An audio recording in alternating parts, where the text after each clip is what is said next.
Right about here is when I realized that I didn't have my microphone properly attached. But we're going to get right into this voiceover recipe here. We're going to throw 436 grams of flour into this bowl.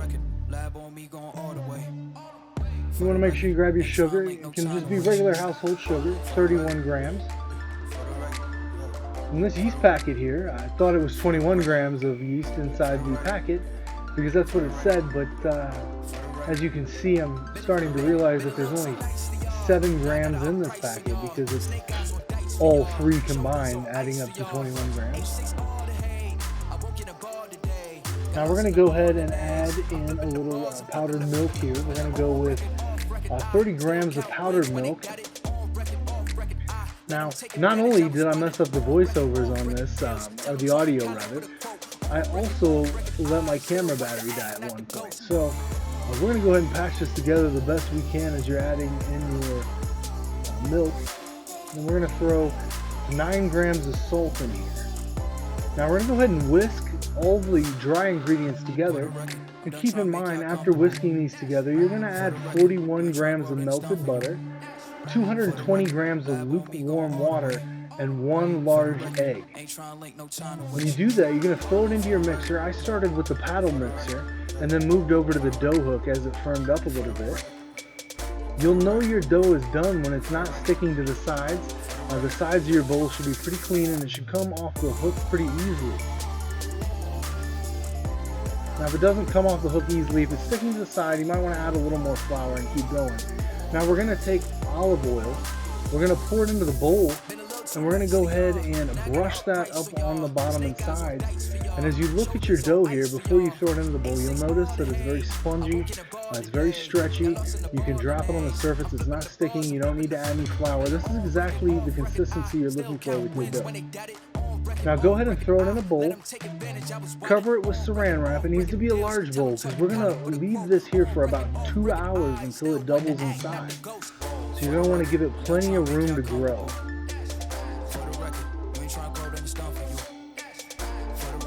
Put it down tight, keep that air locked in. And you want to keep it someplace warm. Don't put it in the refrigerator. And in about 2 hours, your dough should look like this. As you see, it's doubled in size. We've kept all that consistency.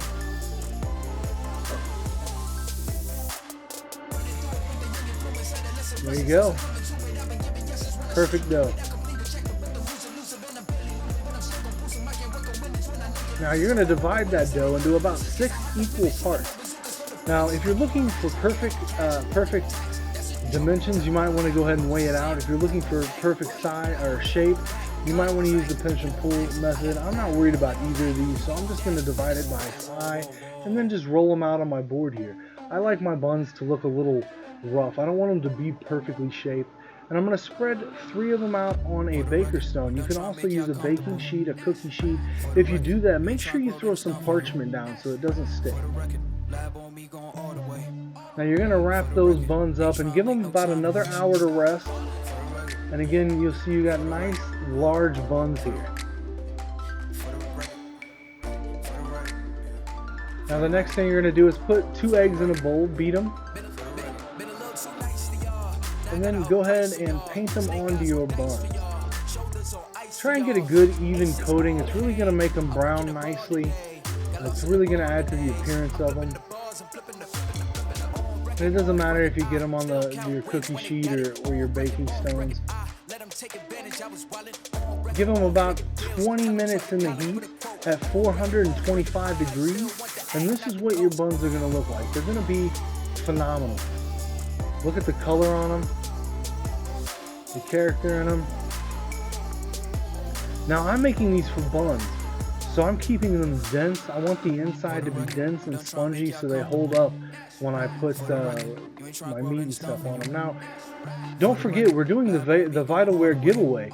All you have to do is like and comment on any one of my videos to be entered. You can enter as many times as you like by commenting on each video. And if you like this video, like and subscribe. I'll try to screw it up a little less the next time.